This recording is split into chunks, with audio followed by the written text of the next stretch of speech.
Olá pessoal, temos aqui mais uma questão sobre força de atrito e o interessante desse problema é que ele está pedindo para a gente encontrar os coeficientes de atrito estático e dinâmico. A gente tem duas situações nessa questão.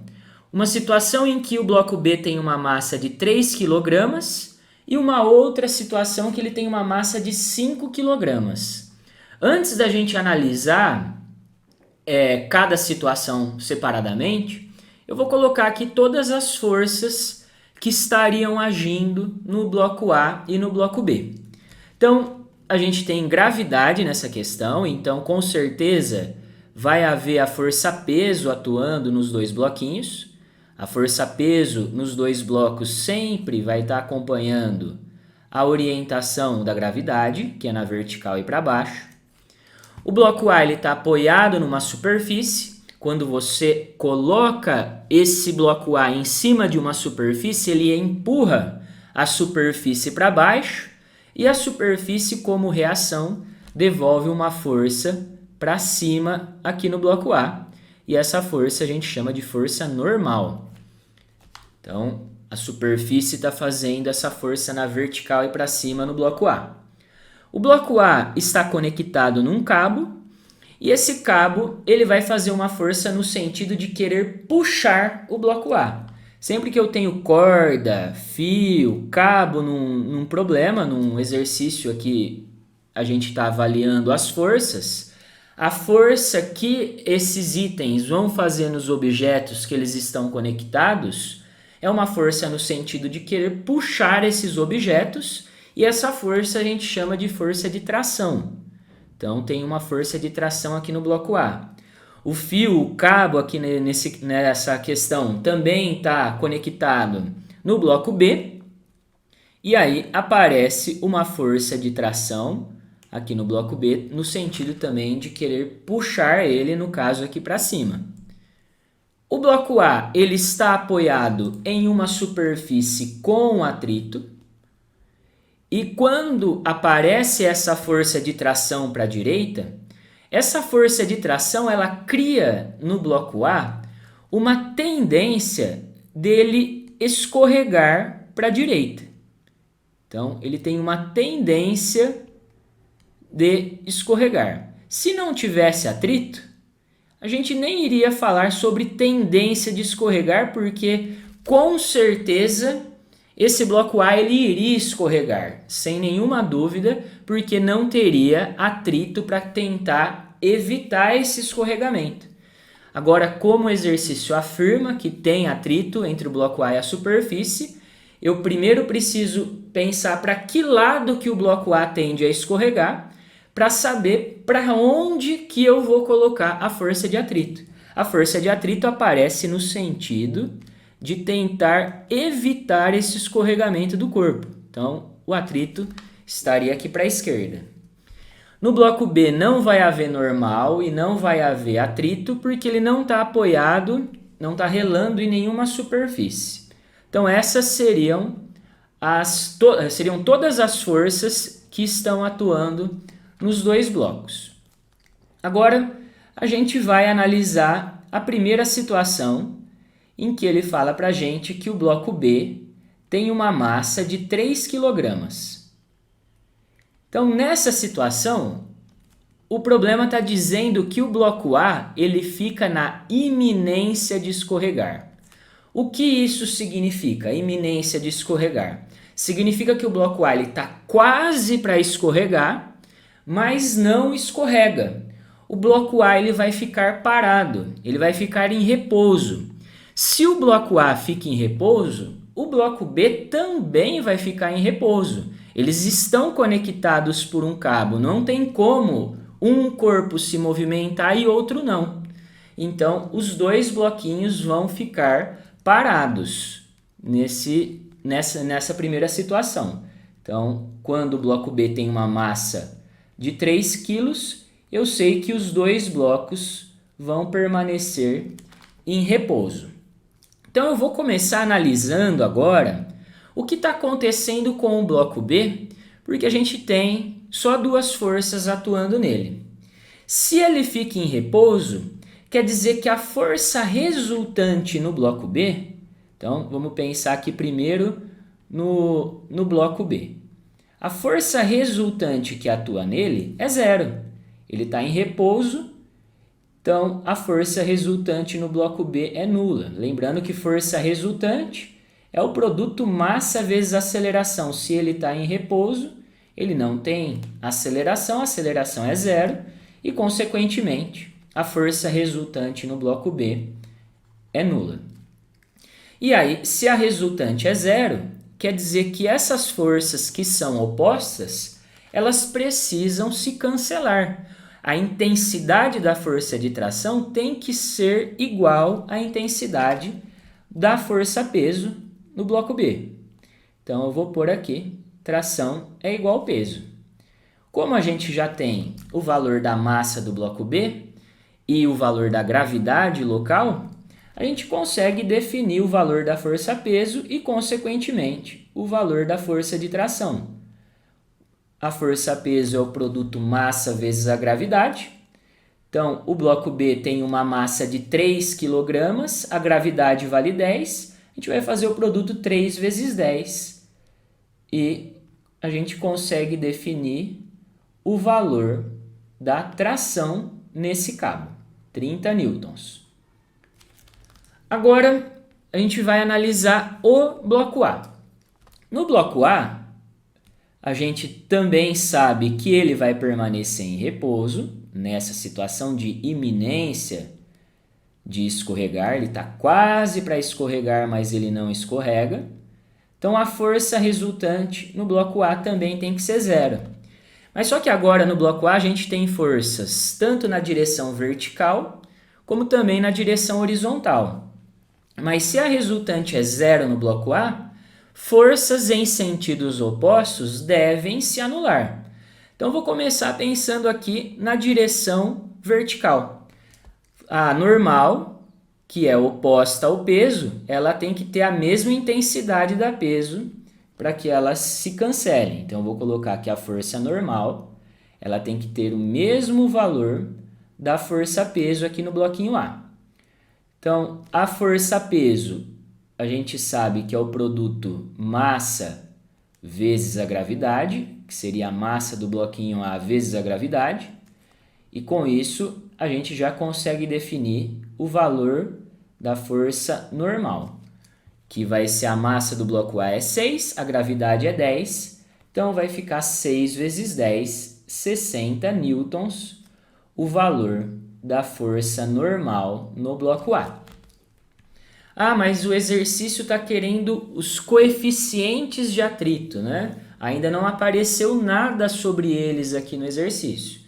Agora que a gente vai pensar na direção horizontal, como na direção horizontal aqui no bloco A há força de atrito, existe a possibilidade da gente de aparecer, né, os coeficientes. Então, olhando na direção horizontal, forças em sentidos opostos também devem se anular. Então, eu vou falar que o FAT, a força de atrito no bloco A, tem que ter o mesmo valor da tração no cabo. Mas só que a tração no cabo a gente já encontrou o valor. Vale 30 newtons aqui. Então, eu vou substituir aqui nessa igualdade. E com isso, a gente já define o valor da força de atrito nessa situação. 30 newtons. Ah, mas ainda não é o coeficiente de atrito estático e nem dinâmico. Eu defini o valor da força de atrito. Agora que a gente vai pensar nessa informação aqui de maneira mais aprofundada. Iminência de escorregar, ele fala, né? Eu disse que iminência de escorregar significa que ele está quase para escorregar, mas não escorrega. Com essa informação, a gente já concluiu que os dois bloquinhos eles ficam aqui em repouso. E agora eu preciso pensar nessa força de atrito que a gente encontrou. Qual seria o tipo de atrito? Será que esse atrito é um atrito estático ou é um atrito dinâmico? Se os blocos ficam em repouso, a força de atrito com certeza vai ser uma força de atrito estático.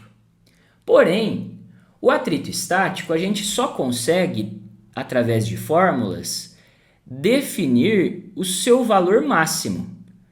O valor máximo da força de atrito estático, significa o maior valor da força que a superfície consegue fazer para manter o objeto em repouso. E é o produto coeficiente de atrito estático vezes a normal. Mas será que eu posso pegar essa expressão e já substituir aqui nessa igualdade? Como o exercício falou para a gente que o bloco A está na iminência de escorregar, quer dizer que ele está quase para escorregar, mas não escorrega. Quer dizer que ele está no limite para começar a escorregar. A superfície ali está dando o seu valor máximo para manter o bloco A em repouso. Então, sempre que eu tenho essa informação, que ele está na iminência de escorregar, que ele está quase para escorregar, eu posso sim afirmar que o valor dessa força de atrito corresponde ao valor do atrito estático máximo sem nenhum medo. Então, eu posso substituir no lugar do FAT, aqui que vale 30 newtons, eu posso colocar o produto μ estático, coeficiente de atrito estático, vezes a normal, no caso aqui a gente está analisando o bloco A, é a normal correspondente aqui ao bloco A. Então, eu só posso fazer essa substituição aqui porque ele me falou que ele está quase para escorregar e, por isso, a força de atrito estático ela é a força máxima, a superfície está ali no limite segurando, é o máximo que a superfície consegue fazer para manter o objeto em repouso. Então, eu vou substituir o valor aqui agora da força normal, que é de 60 newtons. Então, a gente já consegue definir a primeira parte, a primeira pergunta desse exercício, que é o valor do coeficiente de atrito estático. O 60 está multiplicando, ele vai passar dividindo o 30, te corta os zerinhos aqui, pode simplificar, a gente tem que o coeficiente de atrito estático vale meio. Então, lembrando que coeficiente de atrito é uma grandeza adimensional, não tem unidade para esse item. Então, aqui, primeira parte da pergunta foi respondida. Agora, ele está querendo saber o atrito dinâmico. O atrito dinâmico, ele vai aparecer, o coeficiente de atrito dinâmico, ele vai aparecer quando a força de atrito que atua no corpo é o atrito dinâmico. E para acontecer isso, o corpo ele precisa estar escorregando. Para a força de atrito ser dinâmica ou cinética também, pode aparecer esse nome, eu tenho que saber que o corpo está escorregando. E é o que ele fala nessa segunda etapa. Se a massa do bloco B fosse de 5 kg, o bloco A ele iria escorregar, ele fala para a gente que ele vai escorregar, com uma aceleração de 4 metros por segundo ao quadrado. Então, agora, analisando essa segunda situação, vou colocar aqui a segunda parte. A massa do bloco B vale 5 kg e a gente sabe que há movimento. Os dois bloquinhos vão ter acelerações. Então, vou aproveitar esse desenho e vou colocar o sentido da aceleração de cada bloco. Se o bloco B ele tem uma massa maior agora, em relação à situação anterior, quer dizer que ele vai acelerar, ele vai ganhar movimento aqui para baixo, ele vai ter uma aceleração para baixo, e o bloco A ele vai ter uma aceleração para a direita. Eles estão conectados por um cabo, pelo mesmo cabo, então eu posso afirmar que os valores das duas acelerações são iguais, tanto para o bloco A como para o bloco B. E ele disse aqui para a gente que o valor dessa aceleração é de 4 metros por segundo ao quadrado. Quando a gente sabe a orientação da aceleração, a gente pode definir a orientação da força resultante.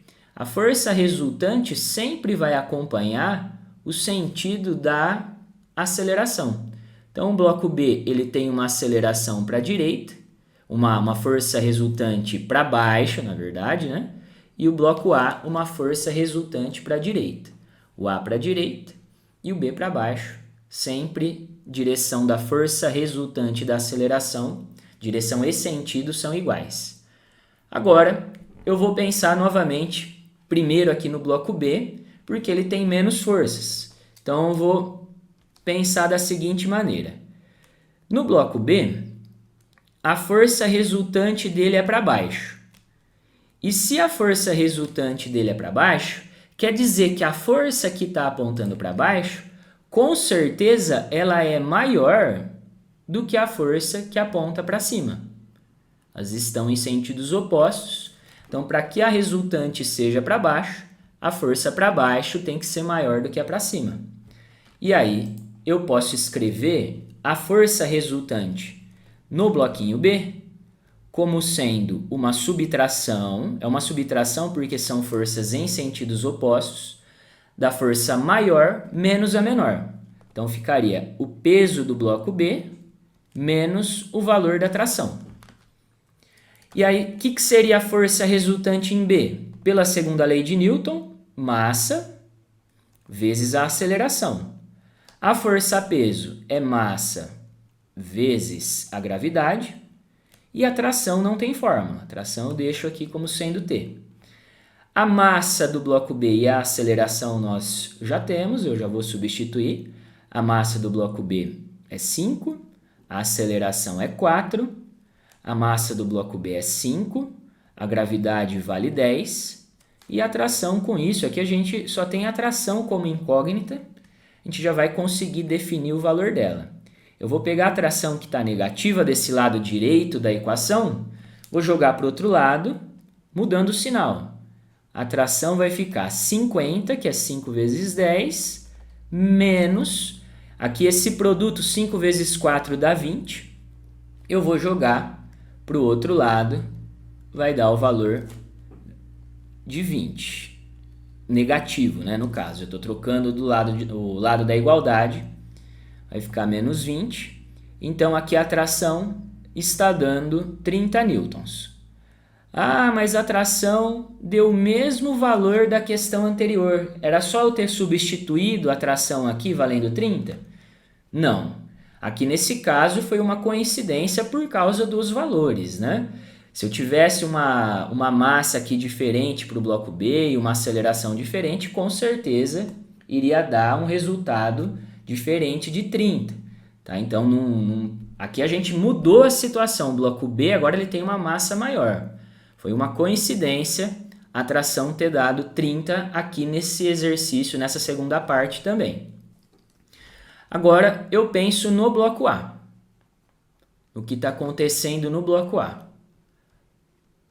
O bloco A, ele também vai ter uma aceleração aqui na horizontal e para a direita, porém ele não se movimenta na direção vertical. Eu posso dizer que a normal do bloco A ela vai ser cancelada com a força-peso, não há aceleração nessa direção. Então a normal A vai continuar sendo igual ao peso do bloco A.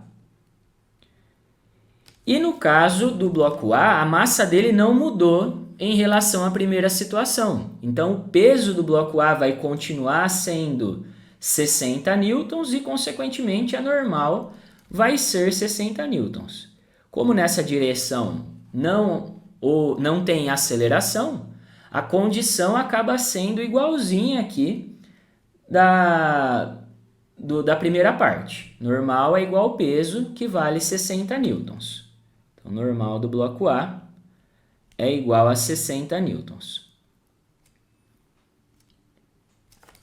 Agora, na direção horizontal, temos uma situação diferente da primeira. Existe uma resultante para a direita, e se a resultante é para a direita, com certeza absoluta, a força para a direita ela vai ser maior do que a força para a esquerda, que o FAT. A tração ela vai ser maior do que o FAT. Então, eu vou escrever a expressão da força resultante aqui do bloco A.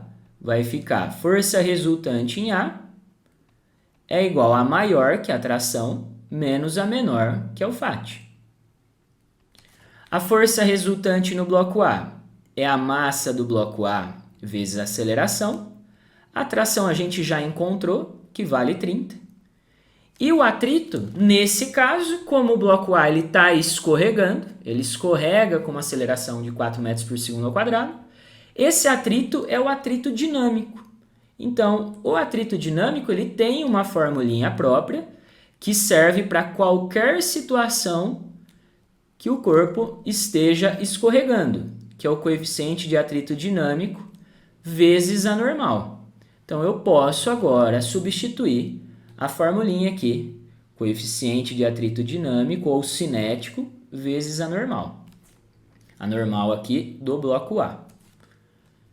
Então, substituindo os dados, a massa do bloco A é 6 kg, a aceleração é de 4 metros por segundo ao quadrado, 6 vezes 4 é igual a 30, menos o coeficiente que a gente quer encontrar, vezes a força normal, que é 60.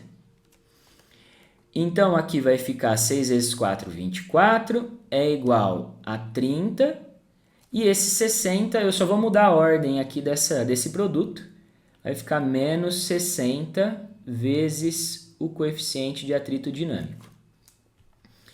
E aí, eu vou pegar esse produto que é negativo e vou jogar para o outro lado, tornando ele positivo. 60 vezes o coeficiente de atrito dinâmico é igual a 30. O 24 que está do lado esquerdo, vou jogar para o lado direito, mudando o sinal, ficando negativo. Vai dar 24. Então, o coeficiente de atrito dinâmico vai ficar 30 menos 24 é 6 sobre 60. O 60 está multiplicando, passa dividindo. Simplificando por 6 em cima e embaixo fica 1/10. Então, a gente tem que o coeficiente de atrito dinâmico vale 0,1. Também não tem unidade. Os coeficientes de atrito não têm unidades. Então, aqui a gente encontrou as duas informações que o exercício estava pedindo, coeficiente de atrito estático e dinâmico. A gente precisou analisar essas duas situações de forma separada, porque no primeiro caso o bloquinho A e o B eles não se movimentavam e depois eles tinham aceleração. Então, quando eles não se movimentam, o atrito ele é estático, quando não há escorregamento, o atrito ele é estático. Porém, eu preciso tomar cuidado se naquela situação de atrito estático, o corpo ele está na iminência de escorregar. Se ele está na iminência de escorregar, se ele está quase para entrar em movimento, eu posso dizer que esse atrito é o atrito estático máximo, e aí eu posso substituir com tranquilidade essa fórmula. E na segunda situação, havia escorregamento. Então, nesse caso, o atrito, sempre que o corpo escorrega, o atrito é dinâmico. Então, a gente pode substituir essa expressão sem nenhum medo. Então, a gente tem aqui as duas respostas. Coeficiente de atrito estático 0,5 e o coeficiente de atrito dinâmico valendo 0,1. Espero ter conseguido ajudar vocês, pessoal. Um grande abraço aí a todos.